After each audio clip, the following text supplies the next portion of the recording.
Hello, everyone, and welcome to Dreamleapers Inspiration. I'm your host, Harriet Cole. As always, honored to be with you right now. So, welcome to everyone who's joining wherever you are. I appreciate you, appreciate being connected in this way to make the choice to be inspired by the life in which we live, to make the choice to be in the present, to make the choice to look around at our lives and notice the good that we can learn from it. It's powerful when you make that choice. Many years ago, I wrote a book called Choosing Truth, and it literally is about the journey of life and the journey of choice and the decisions that we make and how we live with those decisions, whether consciously or not, and the power of making the choice to uncover the truth, to find it, to revel in it, to learn from it. And I realized a whole lot of us run from the truth, run from the lessons that we need to learn, that sometimes are just right in front of our face. And what I'm trying to figure out what exactly am I getting at, that very often when we are faced with a situation, we don't pause to acknowledge it, try to see it for all that it is there to teach us. Sometimes it's hard to do that. And I'm going to say sometimes for all of us, it's hard to do that. And today I wanted us to focus on this notion of choosing peace.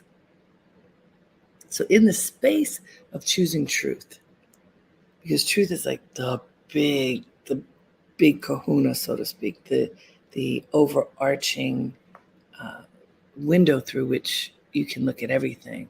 But when you look in, what are you looking for? And today I wanted us to think about, what does it mean to choose peace? What does it mean to have peace within your being? And I want us to think about this for a moment. When do you feel that you are peaceful?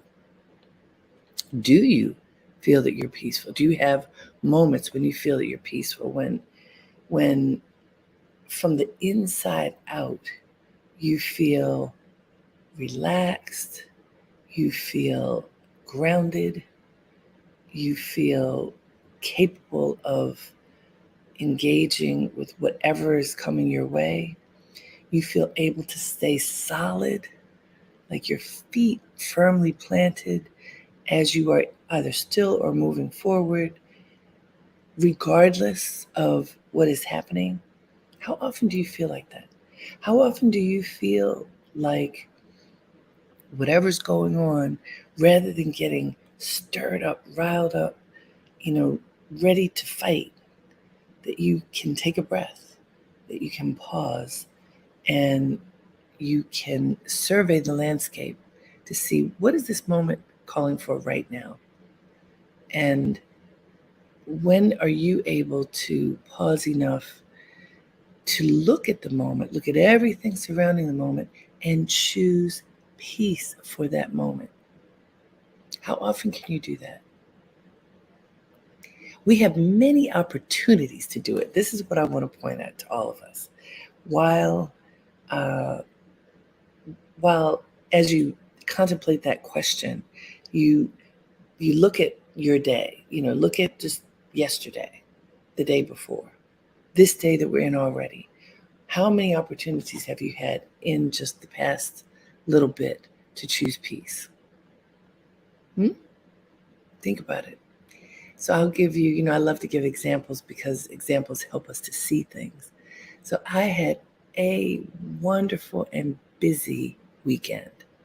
I'm in my happy place. When I'm here, it's not so difficult to find peace because I feel buoyed by the sunshine and by support and by just, when you're in the place where you want to be, everything seems a little softer, maybe also brighter, but in a good way. So I had the opportunity to lead a couple of events recently in just the past few days, which took a lot of energy, but it was the kind of energy that I enjoy engaging.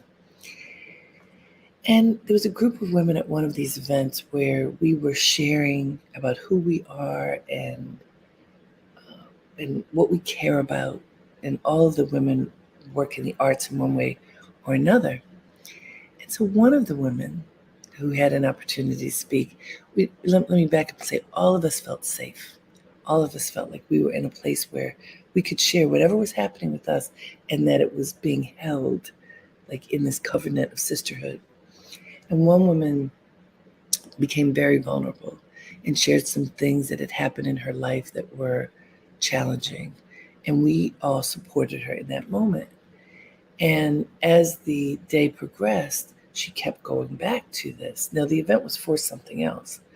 And so, as women were supporting her and supporting the moment, I noticed at one point that the energy that she was sharing was pained and and it was almost consuming like a fire can be consuming. And so it wasn't the right moment for this particular fire. So I observed it, said I, as hosting this function, need to shift the energy in the room, honoring her and the other women. And so the question was, how do you choose peace here? How do you support everyone? How do you take care of the person who's in pain and the others who are kind of being enveloped into this energy in a way that will be uplifting and peaceful and not agitating or dismissive or hurtful in any way? And what I chose to do is something that I've done with you many times, and it was to invite everybody literally to embrace. We were standing in a room, they're very, not a large group of us. I think at that point there were about 7 or 8 of us. And I guided us in 3 cleansing breaths. Well, within the cleansing breaths, having affirmations to choose the light and let go of anything that was harming us. And we did it together. We shared in that moment together. And we chose peace together. It was really simple. It took 2 minutes. It was powerful. And then we all were still and silent. Because sometimes, often, by the way, to choose peace is to stop talking, to be quiet, to tell the mind, just be still. You don't have to overthink this. Just be. Just be. Just be. When the chatter of the mind gets you, it can go on and on and on and on and on. It can be so incredibly difficult to get your mind to slow down, let alone stop. And sometimes when all of our minds are going, and we're articulating whatever it is that's stirring within us, the opposite happens. You don't get peace. You get this confluence of ideas and thoughts and energies that are just warring with each other. Depending upon how loud your voice is, you may be consciously or otherwise attempting to be heard over another. And these warring energies do not typically invoke peace.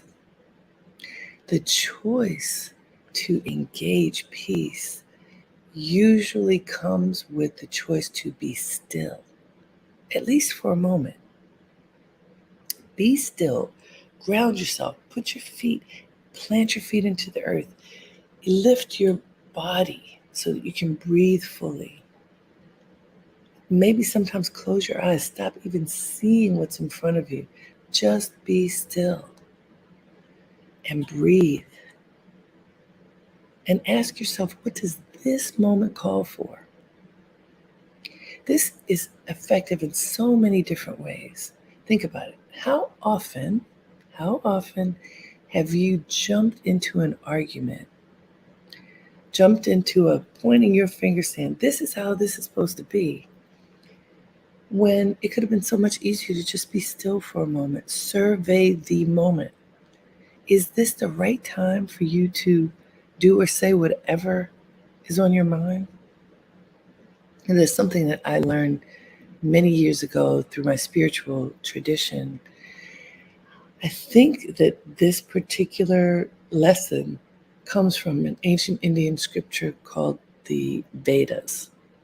You've heard of Ayurvedic medicine, so that's through the Vedas, which are scriptures. And we know it in English as the 4 gateways of speech.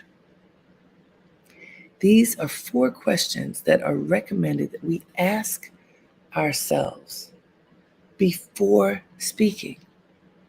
The 4 gateways of speech. So I don't know if there's an order, but I'll tell you as I remember them. Is it true? Now, truth has so many layers. To the best of your knowledge at this moment, is it true? Is really what truth is for us. Because I have had the experience of learning things and discovering, what I thought was true is not. But to the best of your knowledge, is it true? What you're about to say, is it true? Next question, is it necessary? Is it necessary? Is whatever you are about to articulate necessary to say? Or are you just feeling like you want to say it right now? You need to get a point across. You just have to say this thing. It's burning inside you to get it out. Is it necessary?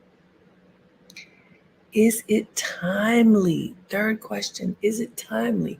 Is this the right moment to share whatever it is that's on your heart? Is it? And if it is not, don't share it then, right? Sometimes it's a great point that needs to be shared at some other moment. Is it kind? Fourth question, is it kind? How often do you say things that just are sharp, brutal, cutting, mean, bullying, dismissive, disingenuous? Is it kind?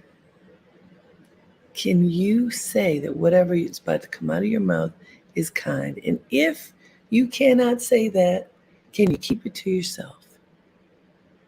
I wasn't even expecting to tell you about the Vedas today, but they just came to me. The 4 gateways of speech. Is it true? Is it necessary? Is it timely? Is it kind?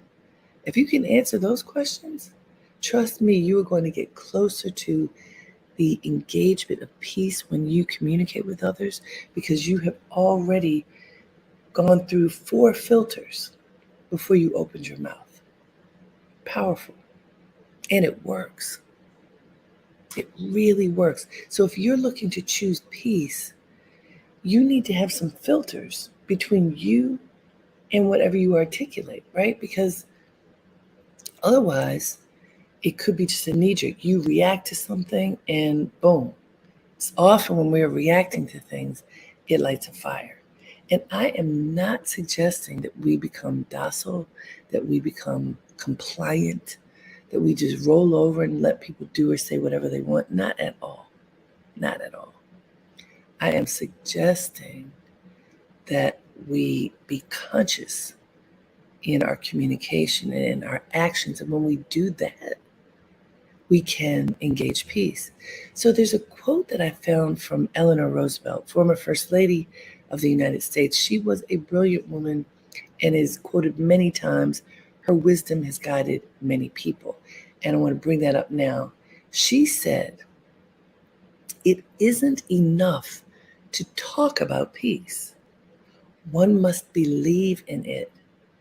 And it isn't enough to believe in it. One must work at it. So let's unpack that. It isn't enough to talk about peace. And we know a lot of people do that talking. There was a comedy sketch that Ellen DeGeneres did some years ago, and she lives in LA. And for those of you who know anything about LA, the traffic is crazy, like intense on the freeways, I think they call them there. They're super wide roads and so much traffic. It's just can be incredibly difficult to move about peacefully. And so she was saying she was practicing using Om, the primordial sound, to calm herself as she was driving. And as she's driving, and the cars are getting in her way, and the traffic is bumper to bumper, and it's taking way longer than she expected to get to her destination. She goes, Om, and then somebody cuts in front of her, and she's like, "Look, MF, what you doing? What are you doing?" And so she was grappling, and you get to see this grappling between holding on to peace, claiming peace, and wrestling with, wanting to fight somebody because they were in her way, right? Have you had that experience? Now, hers was really funny. It was funny in the moment, and yet it's exactly what happens for us. As Eleanor Roosevelt said, it isn't enough to talk about peace. And in her case, she was even trying to engage it. But that's not enough. You have to believe in it. And then it's not even enough to just believe in it. You have to work at it. So in this comedy sketch, which again, the point of it was funny, but with comedy, I believe these lessons can be really, really strong. It showed how difficult it is. If you have somebody cutting you off, you're trying to get where you need to go, and you are, the pot is stirring. You get riled up because, one more person being disrespectful, one more person, not being honorable, one more person agitating me in this moment. You very often don't even notice peace. You want to fight. You want to curse. You want to hit their car. How many times have you wanted to bang into a car because you wanted to just give them a lesson because they cut you off, or they were rude, or they were not paying attention? Now, if that's never happened to you, I don't want to put a bad idea in your head. It has happened to me. Thank God I didn't do it, but I've definitely had the experience. Like, are you serious? Are you serious right now? You really did that? What do you do in that moment? So this is with the stranger. Somebody, you're driving, somebody cuts you off. How can you stay peaceful when this may be stirring the pot for you, maybe riling you up, maybe getting you to be like, what? Serious? You breathe. Literally, 3 cleansing breaths. It works. Breathe. Tell yourself you don't have to get caught up in that. Eleanor Roosevelt said, it isn't enough to talk about peace. One must believe in it. And it isn't enough to believe in it. One must work at it. So what does working at it mean? Let's take another example. What if you were in a debate with someone you love, with your partner, if you have a partner? If you are fortunate enough to have a partner, I can assure you there are moments when you are at odds, when whatever you think and your partner thinks are not matching. Whenever what you do and what your partner does they aren't in alignment, and as a result, there's friction. Where there's friction, there usually is not peace, right? I love friction now because friction tells me that it's time for me to make a change. It's time for me to do something different. So what is the difference if you're looking to invoke peace, if you're looking to work at believing in and claiming peace? When you feel friction, I think it means you need to look at the situation a little differently. What's happening? Why is it happening? What is my role in what's happening? And what can I do differently? I spoke to a psychologist the other day who I'm working with on a project with corporate women, helping them to find ways to grow and flourish in their business lives, which also includes their professional lives. And so, as I was talking to her, one of the things that we were looking at is how can you get your loved ones, your friends, your family to support you, like in the rest of your life as you are working hard to build your career. So you're climbing, and that may mean sometimes you need a little bit more support at home. That may mean if you get home late, you want help with cooking or taking care of the kids or cleaning up or whatever it is. You need help. And your assumption, this is just one example. Your assumption is, well, if you're getting home late and these things need to be done, why didn't you do it? You know it needs to be done. Why are you waiting for me? Have any of you felt like that before? Like, I just got home and all this didn't happen? You knew it needed to happen. What's up? Often when we feel like that, we get our back up. We're mad. We're like, seriously? And walk in with an attitude. And I can guarantee you, if you walk in with an attitude, what you will get reflected back is an attitude, right? So it is not peaceful. The friction in that moment of, you don't have my back. Why aren't you doing this? Why aren't you thinking of me? Why aren't you seeing what this moment calls for and what this moment calls for me? So this psychologist said to me, one of the things that people can do in a situation like that is walk in, survey the landscape, and say, wow, I used to be able to do all of this. I used to do all these things. I used to manage it with no problem. And I need help now. The fact that I just got home and all of this still has to be done is difficult for me because I would have been really happy if you had done it because maybe you would have noticed that it needed to be done. But that's okay. Can you help me now? Because I need help. Now imagine if you walked in with that. Isn't that choosing peace? You are not acquiescing and saying, oh, whatever, I got to just do it all because they don't care about me, because that stirs up a lot of negativity. You're not doing that. You're being empowered, but you're also stating what you need in an inclusive way, in a peaceful way, in a connected way, so that what happens is your loved ones want to support you. You are creating a circle of peace. I love that. And also, I can tell you sometimes that's not easy to do. If you feel tired and frustrated and you have all the things that happen in your day that you're bringing into this moment, and what you want more than anything is, I don't care if you are a woman or a man, but you want a proverbial wife. You want somebody to take care of you. And they're not. They're looking for you to take care of them. That can be really frustrating. So to choose peace, Eleanor Roosevelt says you have to work at it. So first, what does she say? It isn't enough to talk about peace. It isn't enough to talk about peace. One must believe in it. And it isn't enough to believe in it. One must work at it, right?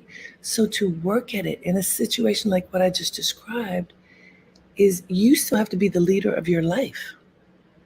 You have to be able to say, okay, this is happening.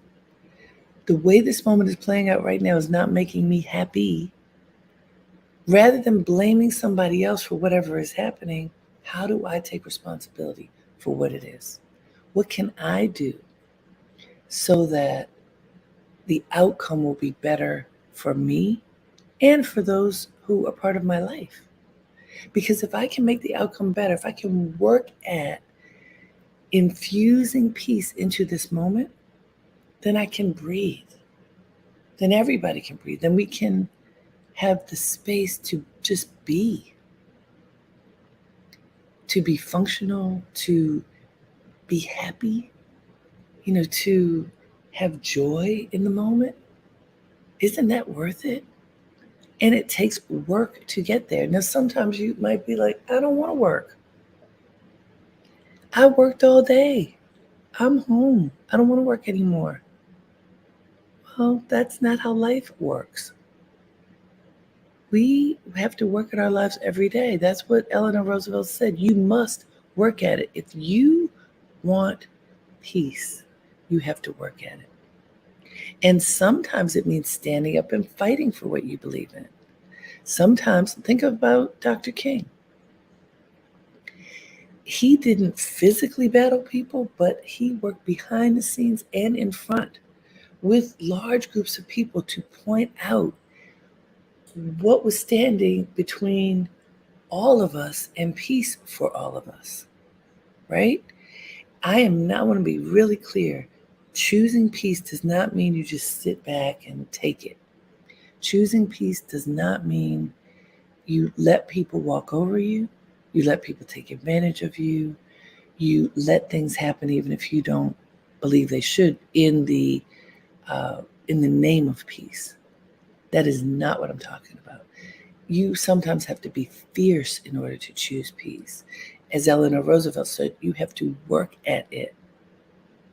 But in the end, in the moment, you also have to be super conscientious, paying attention to what does the moment call for. Let's go back to the 4 gateways of speech. Is it true? If you're fighting for something that is not quite true, then it's not going to work. Is it necessary? Is whatever you're dealing with right now necessary for you to continue? Is it? Is it necessary? Or are you just saying it to turn the knife? Are you just doing it because out of spite? You just can't help yourself. You can't control yourself. You gotta, pile on, as they say, add one more thing. Is it necessary? Is it timely? Is this the right moment for you to do or say whatever it is that is burning inside of you to get out? And is it kind? That's that's like the butter on top. Is it kind? Some of us can be unkind. I know sometimes I can be. What if my mother used to say when we were practicing cursing, she said, if you curse, I'm going to wash your mouth out with soap.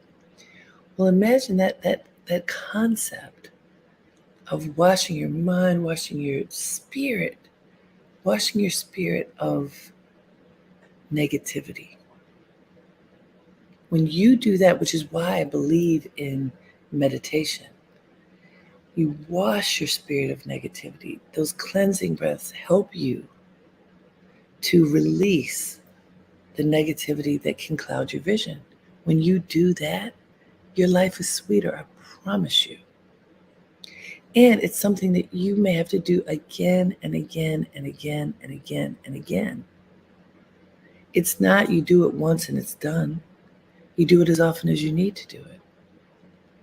When you do this, when you make the conscious effort to choose peace, to let go of whatever is standing in the way of you being in that peaceful space, you find joy, contentment. It doesn't mean you maybe aren't going through stuff. I've talked to so many people who are ill, very ill, who may be dying, and they're peaceful. Why? It's not just acceptance of the inevitable. It's being in the moment, relishing the moment, recognizing the beauty of the moment. Like my grandmother used to say, every time you wake up, you have an opportunity to live your life. It's a blessing to wake up every day. What are you going to do with it? I hope that you will choose peace. I'll remind you one more time of what Eleanor Roosevelt said. She said, it isn't enough to talk about peace. Lip service doesn't work, y'all. One must believe in it. And it isn't enough to believe in it. One must work at it. Yes? Are you ready to work at it? The way you work at it Get yourself calm first. Engage those 3 cleansing breaths. You can do it as many times a day as you need. Invite peace into your being. Invite peace into your gaze. Invite peace into your surroundings. And then step into peace. You can do it. Until next time, have a great day and make it count. Namaste.